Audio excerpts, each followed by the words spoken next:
salir para acá y darle aquí y de este lado. Ok, ahora sí tengo puntero. Ok, ahora sí tengo puntero. Entonces este contenido vamos a hacer una breve introducción referente a la biotecnología y lo que significa.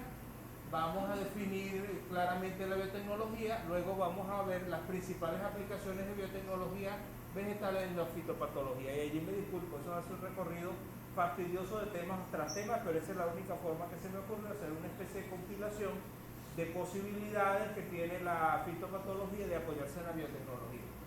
Entonces las áreas que vamos a cubrir son diagnóstico, microorganismos benéficos, mejoramiento genético, estrategias de evasión de patógenos, estrategias de erradicación de patógenos de material de propagación y restauración de vigor y equilibrio nutricional. Y eso va a ir entremezclado con casos de aplicaciones, algunos más modernos, algunos más clásicos, de aplicaciones de biotecnología dirigidos a la solución de problemas de la fitopatología.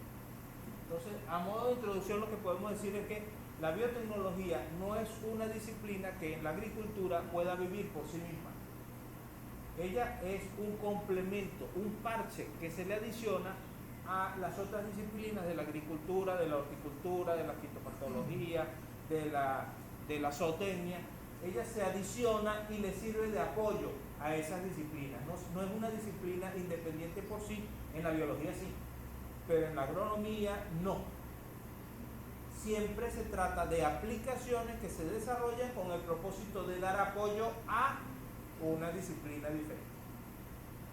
Podemos darle apoyo a la genética, le podemos dar apoyo a la botánica, le podemos dar apoyo a la horticultura, le podemos dar apoyo a las ornamentales, le podemos dar apoyo a la fitopatología. Se desarrollan aplicaciones y esas aplicaciones tienen como un fin dirigirse a apoyar a otro. ¿Para qué? Para facilitar, para tecnificar, para acelerar procesos, para hacer más precisos los procesos, pero básicamente es una disciplina de apoyo. Por eso normalmente a mí me ven metiendo como cuchara en muchas partes, interviniendo y apoyando en muchos sitios, porque esa es mi función. Algo parecido como un anestesiólogo en medicina. Si le van a operar una rodilla, está el anestesiólogo. Y si va a parir, está el anestesiólogo. Y el mismo anestesiólogo está atendiendo dos cosas y él se entera que están haciendo. Él está cumpliendo con una función auxiliar al que está haciendo lo que tenía que hacer en el quirófano. Algo parecido. De cierta forma, una analogía con eso. Entonces, eso a modo de introducción. Vamos a definir biotecnología vegetal. Entonces, en primer lugar, aquí tenemos una definición clásica que nos dice que la biotecnología vegetal es la integración de las ciencias naturales, la biología y todas sus aplicaciones y los conocimientos biológicos de la agronomía con la ingeniería para conseguir aplicaciones en plantas, en células, en partes celulares, en análogos moleculares y generar productos y servicios. O sea, se fusionan conocimientos de ingeniería con conocimientos de biología, los mezclamos y tratamos de aplicar la mayor tecnificación posible que nos permita, en primer lugar, ¿qué? Generar productos y servicios. Algo que será utilizado, un insumo que será utilizado aguas más abajo del sistema. Nosotros estamos aguas arriba, donde nacen las cosas, y es que suele estar la biotecnología, aunque un buen biotecnólogo debe estar en campo, debe estar relacionándose, porque es la única forma de que tenga la sensibilidad con las situaciones para poder generar aplicaciones que sean lógicas y aplicables. Entonces vamos a ir enumerando aplicaciones de la biotecnología. En primer lugar, como es lógico y se nos viene a la mente en primer lugar, la biotecnología vegetal aplicada nos sirve para diagnosticar.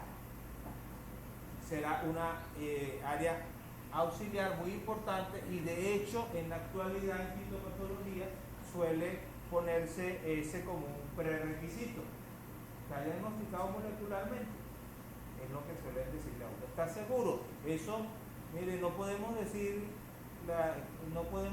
de Fusarium raza 4 en Venezuela si no está diagnosticado molecularmente. Si no hay un diagnóstico molecular, no podemos declarar que un municipio lo tenga o no lo tenga. Realmente, desde el punto de vista científico, no es tan así. Porque si nosotros cumplimos una cosa que se llama los postulados del COP y le damos la vuelta completa, que es recoger la muestra contaminada, cultivarla, purificarla en el laboratorio, identificarla de acuerdo a las claves, reinfectar y volver a reproducir la enfermedad, eso está redondo. Sin embargo, suele solicitarse que las personas utilicen ese refuerzo adicional, que es la identificación por vía biotecnológica, que le permita a uno dejar claro que el organismo es ese de manera correcta. Y es que el nivel de duda que se genera cuando se hace incluso los postulados de COP queda completamente despejado cuando se hace un marcador molecular y se define con una certeza que nos dicen a veces los estadísticos de 99,8 o 9 seguidos después de la coma, o sea, con una certeza altísima de que el organismo es el que correctamente se quiere identificar.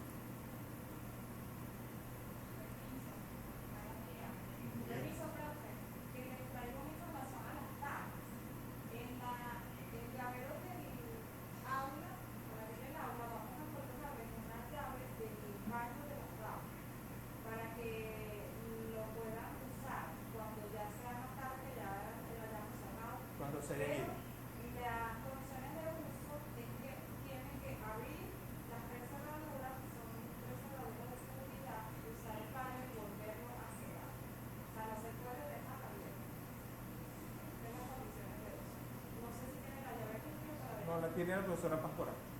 Bueno, gracias. Bien, gracias. Bueno, continuamos. Recibida la información, continuamos entonces. En cuanto a diagnóstico, ¿cuáles son los niveles de diagnóstico que podemos considerar o en los que nos podemos apoyar por medio de la biotecnología? Podemos determinar la presencia e identificar un patógeno.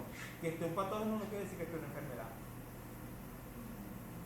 Nosotros podemos tener en un campo Phytophthora infecta y no tener la manifestación de la enfermedad. Él está ahí acechando. Cuando se den las condiciones de humedad relativa y temperatura apropiada, se manifestará, pero si no, él va a estar.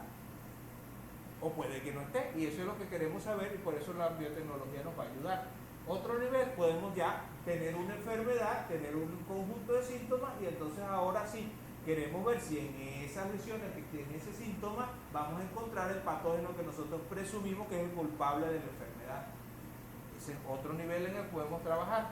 Y el tercer nivel es en el nivel ya más de investigación o más científico, que es la determinación de cuáles son los elementos, los niveles en los que ocurre la interacción de la planta con el microorganismo.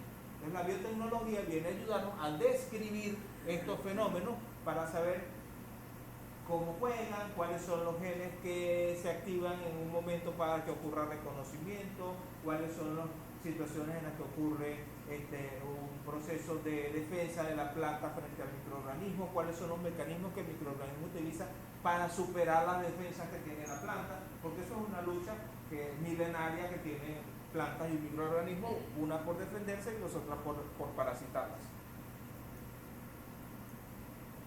Entonces eso es la rama del diagnóstico. Luego está la segunda rama, que es la de los microorganismos benéficos, que me parece que aquí alguien sabe un poquito más que yo de eso. Los microorganismos benéficos se han convertido en algo que conocíamos y que no sabíamos que era tan bueno. Algo que tenemos conocimiento de ello hace mucho tiempo. Cuando yo estudié agronomía, ya hace unos cuantos años, ya se hablaba del Rhizobium y ya se hablaba de la capacidad de algunos microorganismos de proteger y que se hablaba de la solubilización de nutrientes en el suelo y todas esas cosas, pero ahora que se ha descubierto lo extremadamente bueno, pues necesitamos poder identificar, poder conocer y poder explorar mucho más de lo que en la actualidad conocemos, y eso lo está haciendo la biotecnología. Entonces, los fitopatólogos recurren a la biotecnología para conocer más acerca de los microorganismos benéficos, qué hacen y cómo los podemos aprovechar, de qué manera podríamos utilizarlos.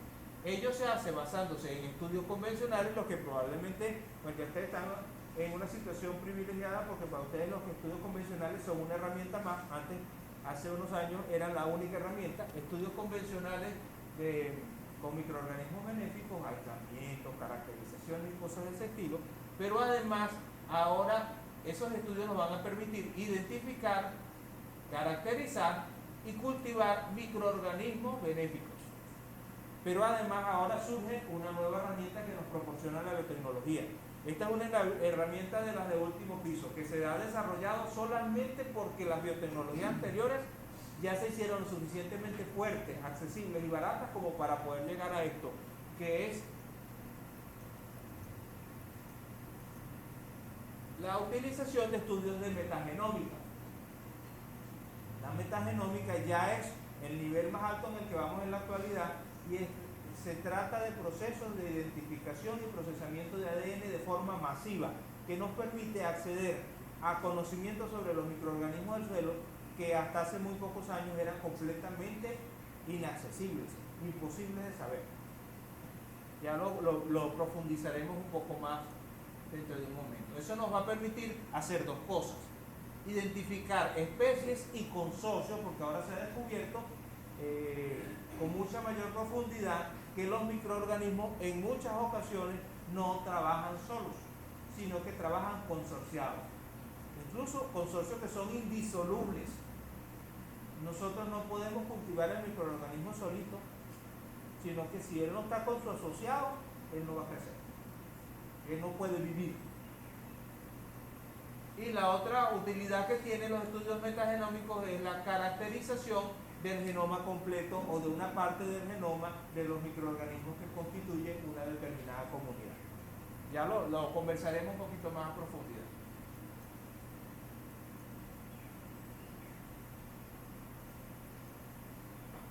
La tercera rama en la que la biotecnología puede ayudar a la fitopatología es en el mejoramiento genético, de lo que estuvo hablando el profesor Alexander Hernández y de lo que continuará hablando cuando le dé la segunda parte de su intervención. El mejoramiento genético se convierte en una herramienta bastante valiosa para que el fitopatólogo pueda solucionar algunos problemas, algunas cosas las podemos solucionar por la vía que ya inventaron las plantas antes que nosotros.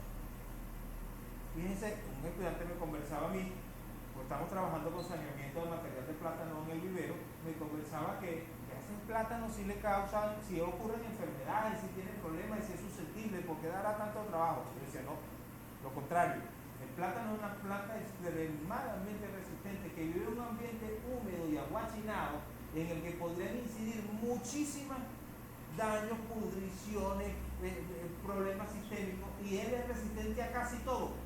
¿Quiénes lo atacan? Un puñado, 2 bacterias, un virus y como 4 hongos. Eso es todo lo que lo puede atacar. Entonces, si nosotros hiciéramos un cultivo de esporas del suelo de un platanal y de las hojas de un platanal, nos encontraríamos tal vez 500 microorganismos, y si lo atacan 8 de 500 vamos muy bien. Se trata de una planta con una gran capacidad. ¿Y qué es lo que quiere hacer mejoramiento genético?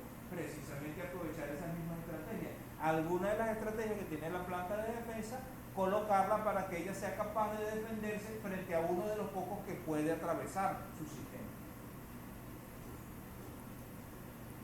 La otra rama, la cuarta, sería evasión de patógenos. Bueno, en algunas ocasiones no podemos luchar contra ellos, pero sí podemos sacarles el cuerpo. Podemos evadirlo, podemos tomar alguna estrategia que nos permita que el microorganismo no esté o que esté en unas condiciones que no le permitan reproducir la enfermedad.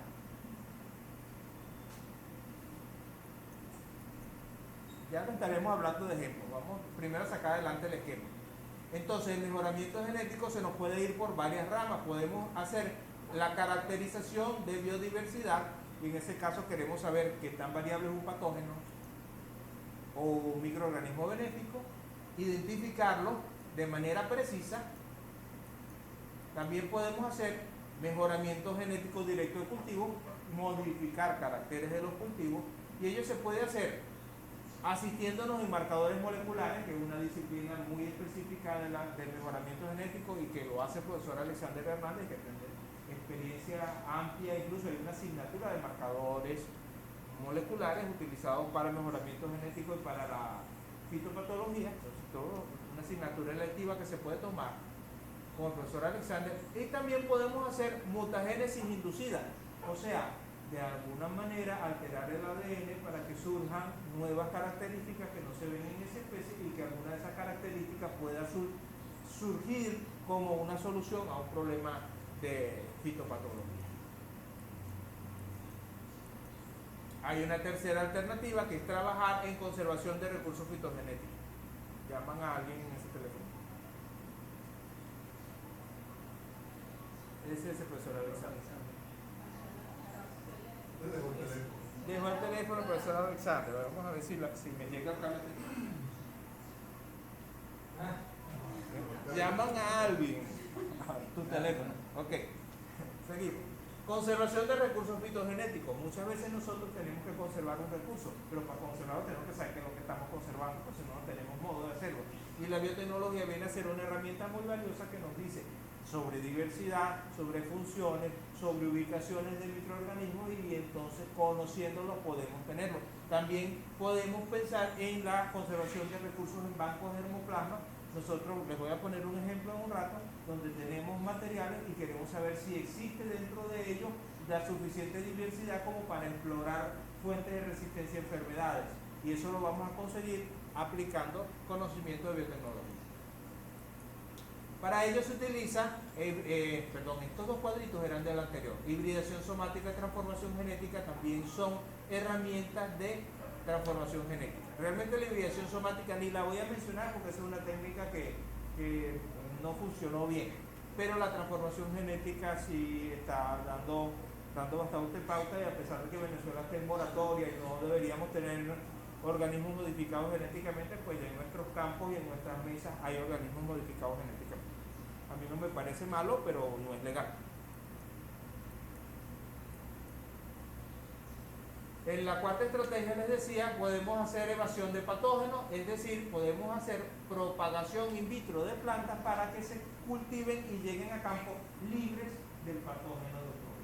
Esta es una de las respuestas, por ejemplo, que se le podría dar a la situación de, volvemos a Fusarium, masa 4 tropical en musáceas. Si nosotros podemos llevar las plantas en un ambiente evadido, es decir, una finca cercada con pediluvios y rodiluvios, con técnicas apropiadas de aislamiento, y que a la vez las plantas vengan de un ambiente que garantice que no hubo nunca contacto con Fusarium, podríamos tener una estrategia muy hermosa de evasión, y eso se basa en la propagación in vitro de plantas. Otra técnica es la producción de semilla sana in vivo, que también se puede hacer. En ese caso, pues hay que estar partiendo de material que sea necesariamente sano, no podemos erradicar patógenos, y perdemos un poco de confiabilidad. La técnica no es tan confiable como la propagación in vitro, pero sin embargo permite y es una buena alternativa. En la actualidad yo estoy en este momento haciendo producción de semillas sanas de plátano. Es una alternativa de, como decimos en criollo, un llegue o un mientras tanto o un peor es nada, entre tanto se desarrolla el cultivo in vitro. La semana que viene, con el favor de Dios, empezamos cultivo in vitro otra vez en la unidad de biotecnología y vamos a meter plátano. Pero mientras eso sucede, hay que dar respuesta a los productores. Entonces la alternativa es producción de semillas sanas in vivo, fuera en el vivero. Esa no tiene la misma confiabilidad, pero los niveles son mucho más altos que comprar hijos de plátano por ahí en la calle, que eso sí, bueno, confiabilidad cero. Confiabilidad cero. Eso es como comerse un perro caliente en la calle de esos sitios de por ahí, que son muy sabrosos, pero que es diarrea garantizada. Ajá. Bueno, principales aplicaciones de la biotecnología en horticultura, nos quedan todavía dos más vías. Otra vía es la erradicación de patógenos. Tenemos una ventaja: la erradicación es una fantasía casi en todas las aplicaciones de la fitopatología. Erradicar es casi imposible, excepto el cultivo de tejido. Cuando hacemos cultivo de tejido sí podemos erradicar patógenos. De hecho, es una técnica establecida a nivel internacional, muy conocida. En algunos cultivos es indispensable. Por ejemplo, en fresa, si no se somete a un proceso de erradicación, no se parte de semilla certificada de fresa. Papa también, y en musáceas también se utiliza, en cítricos también, o sea que es una técnica que podemos conocer bien y se las voy a describir. Y por último, se puede hacer restauración de vigor y equilibrio nutricional. Esto es una práctica que se hace cuando los cultivos se desgastan. ¿Qué sucede? Hay cultivos que pierden vigor, hay cultivos que se desequilibran nutricionalmente, y recuperarlos por vía foliar. Bueno, a mí me ha tocado el cacao recuperar desequilibrios nutricionales, y mire, es bastante complejo. Eso se puede hacer más bien entonces por vía biotecnológica y es una respuesta más sencilla. La erradicación de patógenos se puede hacer por métodos de producción de semilla sana convencional en vivero o por saneamiento in vitro, que es lo que más comúnmente se hace porque es la forma que garantiza el éxito. Mientras que, ¿qué técnicas se utilizan para el saneamiento de cultivo in vitro? La micropropagación, o sea, el cultivo in vitro simple, común y silvestre. La microinjertación, que es una técnica estandarizada para cítricos. La quimioterapia, que es la aplicación de agentes químicos que nos ayuden a erradicar el patógeno que se encuentra presente en el tejido. Y la termoterapia, que no le va a salir a los que les toca ver la grabación. La termoterapia, que es aplicación de temperaturas, bien sea bajas o altas, que nos permitan destruir al patógeno, manteniendo un margen muy pequeño de seguridad de sobrevivencia del tejido vegetal.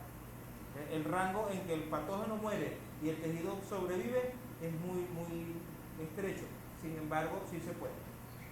Sí es posible. De hecho, vamos a decir, les puedo contar un caso según la dinámica de la clase.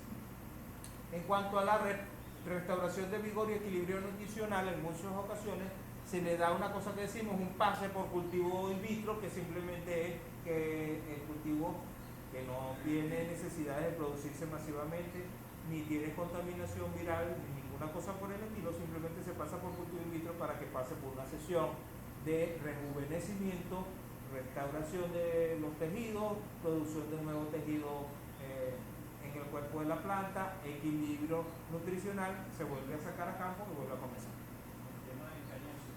En caña de azúcar es principal. Yo creo que ellos fueron los que empezaron con ese asunto. Que las variedades de caña de azúcar tienden a desgastarse, tienden a deteriorarse fisiológicamente, no genéticamente, y entonces se les da un paso en cultivo in vitro, se vuelven a sacar y ellas vuelven a tomar su vigor. Por cierto, en papa sucede algo cómico, que hay algunas variedades que tienen una cierta tolerancia a enfermedades y que cuando se pasan por cultivo in vitro las liberamos de todo y cuando las limpiamos por completo se vuelven susceptibles otra vez. Está ocurriendo un fenómeno de protección cruzada. Una enfermedad protege de la otra. Al quitar una se vuelve susceptible. Ok. Entonces, bueno, empezamos uno por uno. Vamos enumerándolos. Con toda libertad, si hace falta interrumpir, si hace falta aclarar alguna cosa, estamos disponibles. Más porque vamos a dar un brochazo sobre las técnicas, no vamos a profundizar en ninguna. Si quieren, la podemos profundizar un poquito si lo necesitan.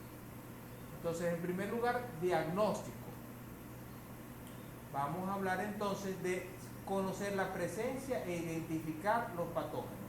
¿Qué técnicas suelen estar involucradas? Lo que se suele hacer es una toma de muestras muy apropiada, es fundamental la toma de muestras. Por decir algo, y seguimos con el caso Fusarium. Para Fusarium, no sé si el profesor Orsi ya les comentó, lo que se toman son fibras del tejido vascular. Si estuviéramos hablando anatómicamente, estamos tomando haces vasculares. Con la fibra se viene pegado el haz vascular, como el área de acción fundamental de ese Fusarium es el tejido vascular. Entonces, se abre el pseudotallo y de allí se toman haces vasculares que tengan cambio de coloración. Profesor Dorian describe una técnica de muestreo usarse con un sacabocado. Exacto, esa técnica es muy eficiente hasta las razas anteriores de Fusarium. En esta no, porque parece ser que el Fusarium raza 4 está haciendo ataques localizados cuando él está empezando, cuando no ha ocurrido todavía la marchitez, hace ataques localizados y del diámetro completo del pseudotallo él te ataca estos haces, estos no, estos sí, estos no. Entonces cuando uno mete el sacabocado, si cayó en la zona que está lesionada, pero si cayó en la zona que no está lesionada, le pasaste por casualidad por un lado, te quedaron haces vasculares dañados por los dos lados, y el sacabocado te va a sacar una muestra perfecta y dice la planta está bien.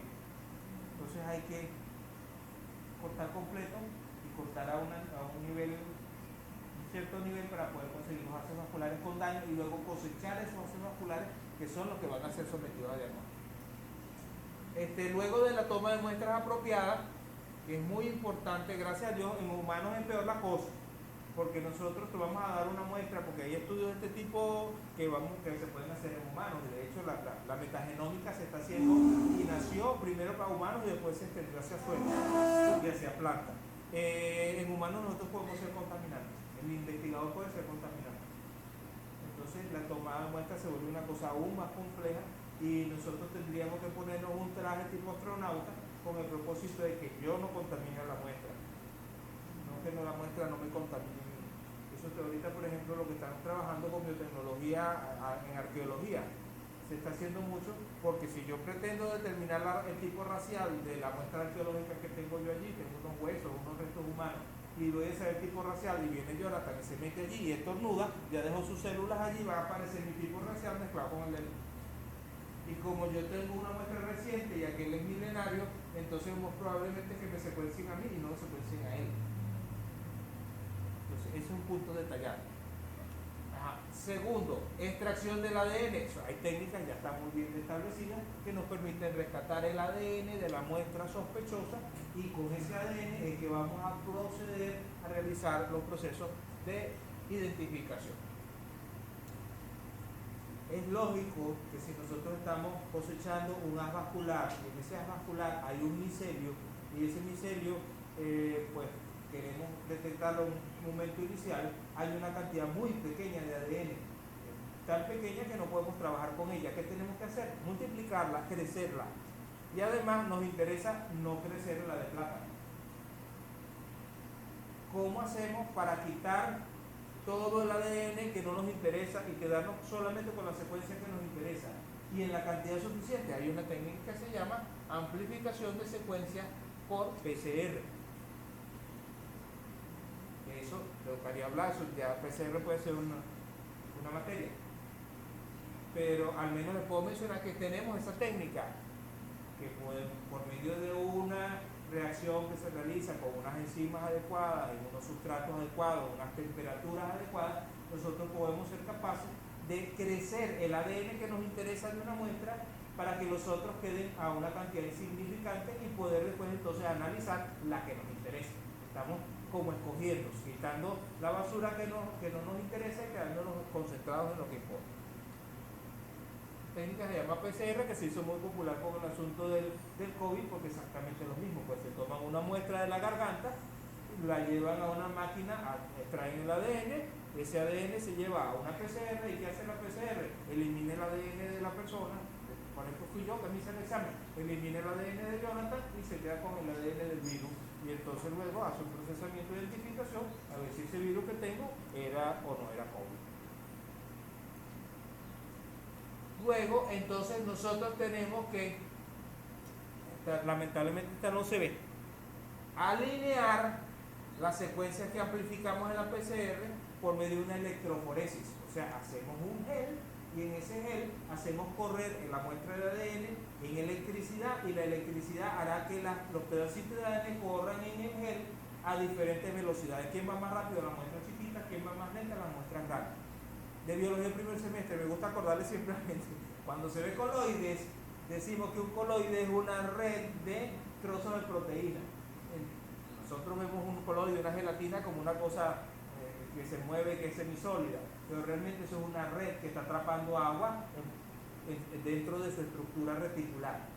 Entonces, cuando un pedacito de ADN va corriendo por esa red que es el gel, por supuesto, si el pedacito es pequeño, pasa fácil por la red. Si es mediano, se tarda un poquito. Si es grande, se tarda mucho. Entonces eso hace que se deposite de forma seriada y nos genere una cosa como una especie de un código de barra.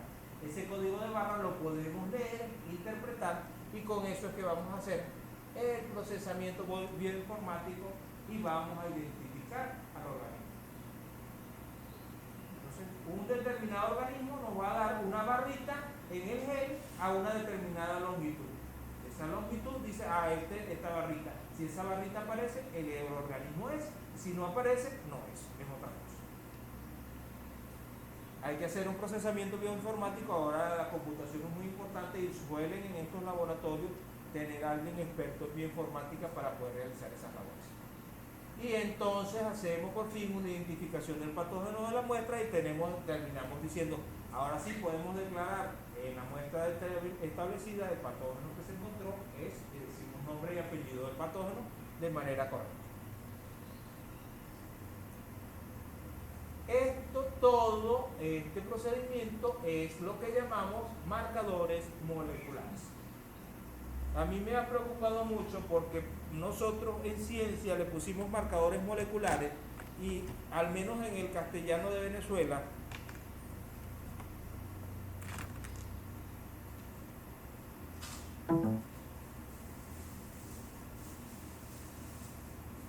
esto es lo que es un marcador. Al menos en el castellano de Venezuela el marcador es una herramienta que utilizamos para rayar en el papel. Entonces genera confusión el terminar de derivar que el concepto de marcador molecular es una secuencia que está ubicada en el ADN que nosotros vamos a correr en un gel y que por peso molecular vamos a identificar y que ese va a ser el elemento que permite identificar a un individuo, un patógeno, una planta, un animal o una característica determinada. Entonces, con ese nombre confuso que nos genera problemas, por eso les quise primero describimos la técnica es la que implica tomar muestras, extraer ADN, amplificar la secuencia por PCR, alinear la secuencia por electroforesis, hacer procesamiento bioinformático cuando haga falta, identificar el patógeno de la muestra y todo eso es marcadores moleculares.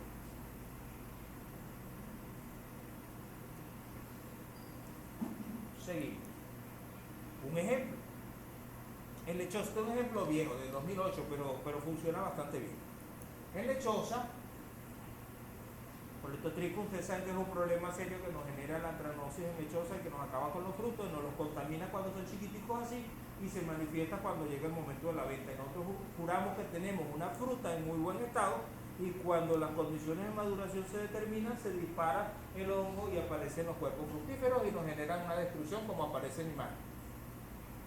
Bueno, nosotros podemos detectar la presencia y caracterizar dos especies, Colestotricum leproide y Colestotricum capsicum, que causan antranosis en el fruto por medio de la amplificación de regiones del ADN del ribosoma de Colestotricum por medio de la PCR y aplicando un marcador que se llama RFLP.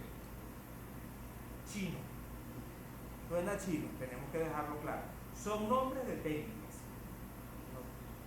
Hay muchas técnicas y hay muchas zonas que vamos a pasar y vamos a buscar. Y eso es lo importante que tenemos claro, es que no importa que no conozcamos las siglas, es una técnica que me están mencionando. Entonces, ¿qué se hace? Se amplifica. ¿Qué es amplificar? Hacer una PCR. Para producir gran cantidad. Esa palabra está bien puesta, amplifica. Tengo poquito y lo amplifico. Crezco mucho. ¿Pero qué amplifico? No amplifico todo el ADN del Colestotricum. Amplifico unas cosas que se llaman regiones ITS, que es una región específica del ADN que está ubicada en el gen de ADN, perdón, esto está mal escrito, es ARN ribosómico. Me disculpo, es ARN ribosómico. En el ARN ribosómico, dentro del gen que codifica para hacer ARN ribosómico, existe una región que se llama ITS, esa es la que vamos a buscar. Se hace PCR de esa región, se secuencia para ver qué hay en esa región, cuáles son las pares de bases que encontramos en esa región, y con un análisis que se llama RFLP, terminamos diciendo si se trataba de Colestotricum leproide o Colestotricum capsicum.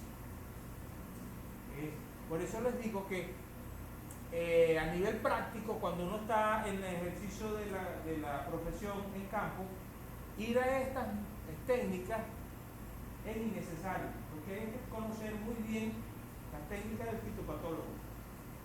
Cuando hace falta una confirmación, vamos al laboratorio y mandamos a hacer análisis, pero estos son unas 2 semanas de trabajo para llegar a una conclusión que muy probablemente un fitopatólogo experimental, el profesor Orsi, la profesora Pastora, la profesora Manuciliadora, la profesora María Daniela está sentada aquí tomando su refresco y mira ya la lechosa y dice, tienen antranosis.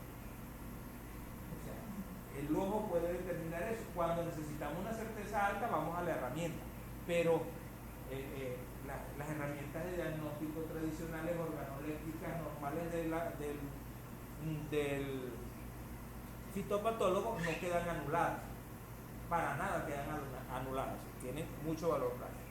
Y bueno, ese es el casito que les menciono de cómo utilizamos marcadores moleculares. Seguimos.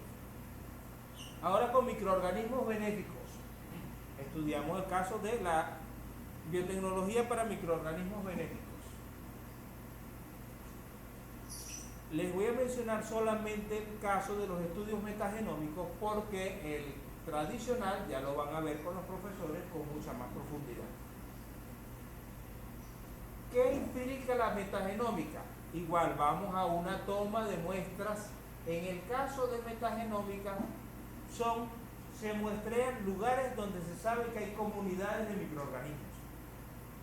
No se muestrean lesiones de enfermedades, sino lugares donde hay comunidades. ¿Dónde hay comunidades? En el suelo, en la rizosfera. Puede haber comunidades en algunos cultivos en el interior del tallo, que son los microorganismos que llamamos endofitos, que hasta hace muy poco, cuando yo empecé a estudiar cultivo in vitro, nadie hablaba de endofitos y ahora resulta que están allí.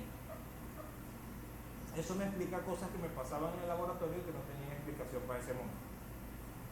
¿Qué otra muestra podemos tomar? Podemos tomar el ecosistema que está en la superficie de la hoja, que ahora se va descubriendo que es un sitio de alta biodiversidad y que antes se ignoraba.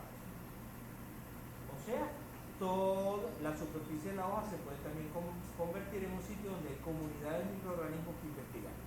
Pero metagenómica no solamente es eso. A modo ilustrativo, pues que también se está estudiando la piel de los humanos, que es un lugar donde ocurren comunidades, la boca de los humanos, de los animales también, el rumen, como otro lugar de comunidad, y las vías digestivas humanas.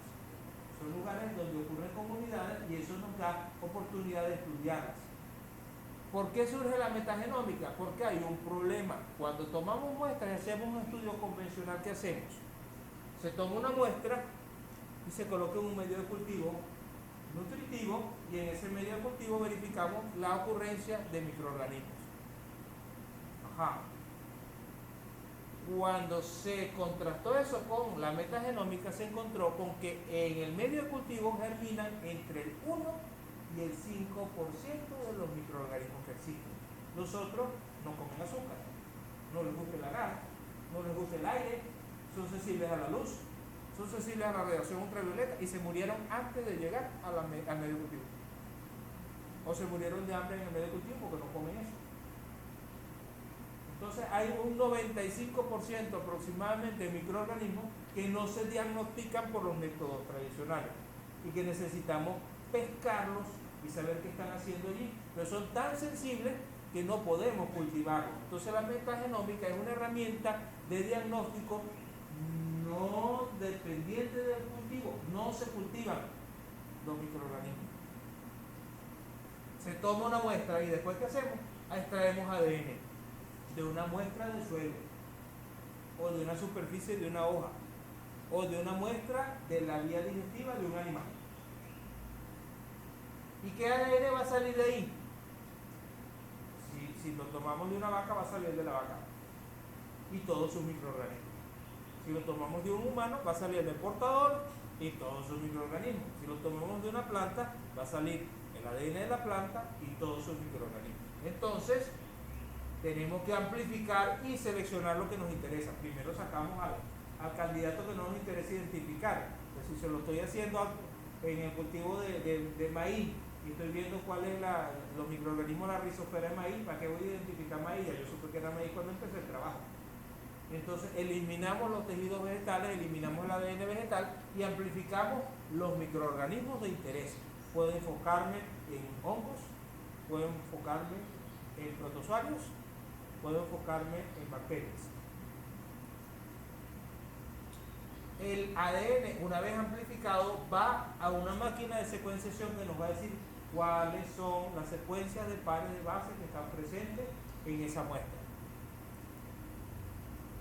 Ese montón de análisis es imposible que lo haga un ser humano, ahora se hace por vía bioinformática en la que se alinean, organizan las secuencias y luego se comparan con secuencias conocidas en bases de datos y con esa información se hace una anotación y sabemos qué cosas encontramos. Se puede hacer de dos maneras. La metagenómica, podemos hacer análisis de secuencia de genes específicos y vamos a mirar y a clasificar organismos a partir de un gen. De esta forma nosotros podemos identificar qué organismos viven en una determinada comunidad. Más nada, qué hacen no, quiénes viven. O podemos irnos al método que es el más drástico, el más fuerte, environmental shotgun sequence. O sea, cortamos todo el ADN, lo alineamos todo y lo estudiamos todo. Eso solamente se puede hacer porque en la actualidad hay recursos para hacerlo. Porque eso equivale al proyecto Genoma Humano que costó miles de millones hace muchos años. Estas herramientas permiten tener un conocimiento muy preciso de lo que hay en una comunidad de microorganismos de un ambiente.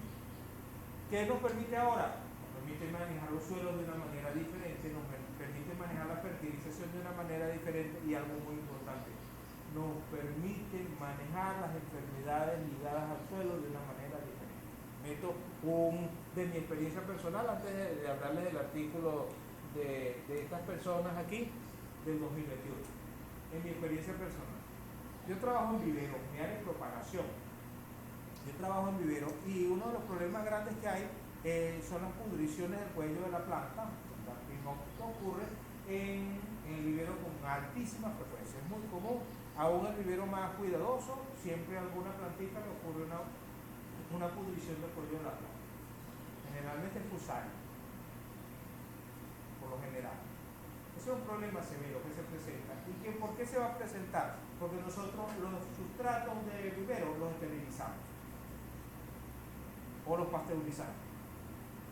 Y entonces dejamos el campo abierto. Y fusario, que es sumamente colonizador, que vive en todos lados, que viene con el aire, que viene en el polvo que nos transporta el aire, llega al sitio y consigue el espacio completamente libre para él.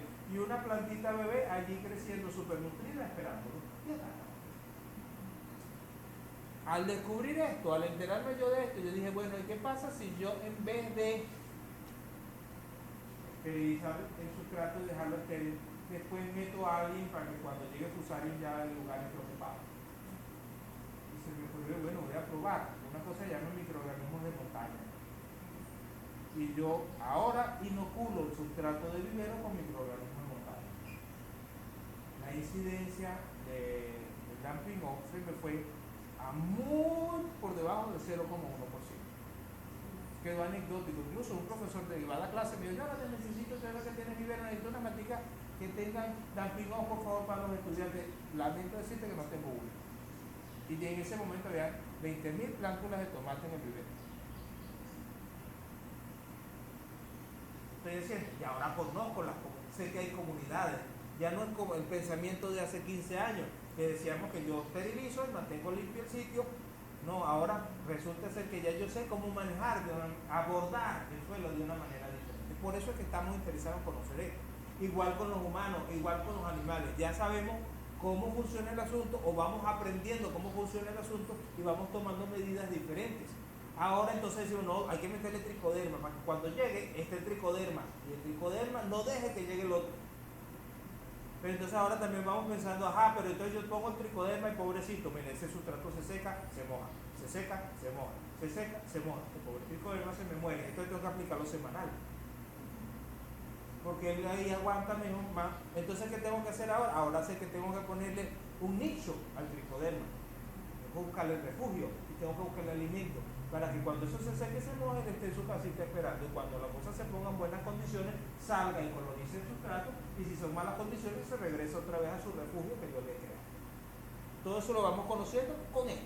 Entonces, vamos un ejemplo. Tenemos análisis metagenómico de comunidades bacterianas en suelos agrícolas con énfasis en solubilizadores de fósforo. Tenían el mayor interés en solubilizadores de fósforo. Ese no es el título del artículo. Yo eso no lo estoy todo resumiendo. Recuerden que tengo que darle una pastillita porque si no, no podemos ver todas las técnicas.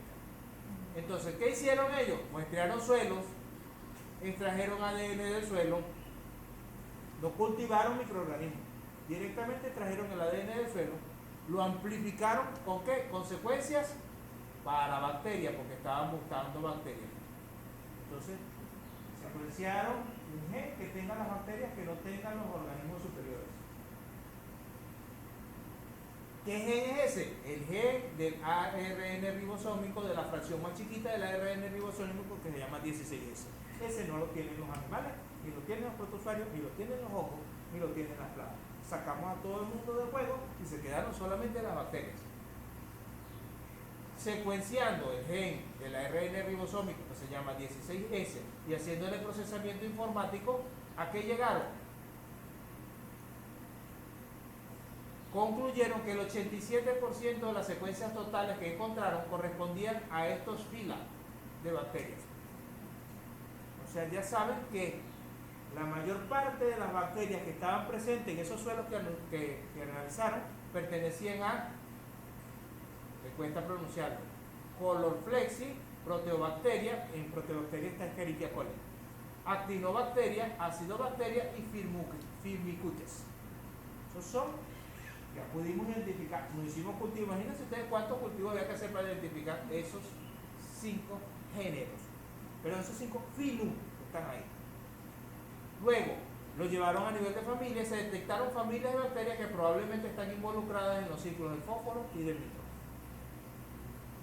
Entonces, haciendo este enfoque, que es el enfoque más suave que se puede hacer de metagenómica, lograron saber que había en el suelo y que potencialmente tenemos no especies, no una especie, no es una pseudomonas solubilizadora de fósforo, es que hay familias de bacterias solubilizadoras de fósforo, no es uno, son comunidades. ¿Cómo nos presentan los resultados? Yo se los quise poner en palabras porque estos son los resultados. Vamos a tratar de ordenarlo un poco. Esto que tenemos aquí, las columnas, lamentablemente la proyección hace que pierda mucha fidelidad y cuesta mucho leerlo. Las columnas son muestras de suelo. Tenemos 1, 2, 3, 4, 5 y 6 muestras de suelo.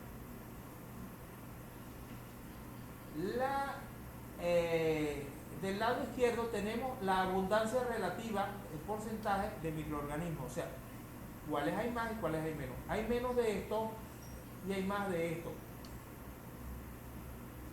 Y aquí están los nombres. ¿De qué? En el primer lugar son filum. Hay 15 filum de bacterias diferentes actuando en el suelo. Imagínense la diversidad. Es un zoológico. Esa es la información que nos da la primera. El segundo gráfico ya es el B. Aquí nos dan abundancia relativa y nos están diciendo, primero, las correlaciones entre los filum. Miren esta ganchita, esto es un dendrograma. En estos ganchitos, mientras más cerca quedas tú dentro de los ganchitos, más proximidad genética hay. Y mientras más lejos, más distancia genética hay. Tenemos estos filum que están en rojo, son los más abundantes. Y estos filum que están en azul son los menos abundantes. En el intermedio, los de abundancia intermedia. Y aquí están las identificaciones. Lamentablemente no tengo ojo para ver ese más. Pero podemos identificar claramente 15 filum, aparte de este amarillito que quiere decir otros, que son los que no se tienen en bases de datos. Porque ahora la sorpresa que nos da la metagenómica es que hay más microorganismos sin clasificar que clasificados. Pero esto se puede expresar a un nivel aún más detallado, este es el nivel de familia. Y aquí tenemos la familia y tenemos otra vez la abundancia de microorganismos y aquí se muestra lo que les acabo de decir. Miren, este es 50% más o menos de la población de microorganismos de la muestra. Digamos la primera. Esta muestra de suelo, más o menos el 56%, 55% está identificado. El azul oscuro quiere decir no conocido. La mitad de los microorganismos de ese suelo no sabemos ni qué son. Mucho menos sabemos qué hacen. A ese nivel estamos y nos estamos enterando ahorita que estamos a ese nivel. Cuando nosotros hace 15 años en una clase de microbiología decíamos, anoten, los géneros que van a encontrar son estos 5 y las especies son estas 16. No, la cosa no es así. Esto nada más son las familias y las especies que están dentro. O sea, esto es nos está dando una idea muy grande, y aquí están las relaciones filogenéticas y vemos la distancia tan grande de materiales que hay de toda la población que se encontró en una única muestra de suelo. De un lugar natural, por supuesto. Se ha hecho, entonces alguien le ocurrió la curiosidad, y si lo comparamos con un espacio cultivado, alguien hizo, y hay trabajos que han hecho, que consiguen una finca, en Venezuela, gracias a Dios, todavía existen muchas así que tienen un bosque en un lado. Recogen la muestra de suelo del bosque, recogen la muestra de suelo del barbecho, recogen la muestra de suelo del campo laboral. Y los analiza y ahí vemos la evolución. ¿Qué sucede? Cómo se empiezan a morir los nidificadores, los solubilizadores de fósforo, cómo empiezan a cambiar las poblaciones, cómo se reducen las diversidades. Y eso nos da la clave cómo regresar a ese asunto. Y ahora sí tenemos como más herramientas para entender el punto. Entonces, ese es el ejemplo de metagenómica. Un segundo, por consideración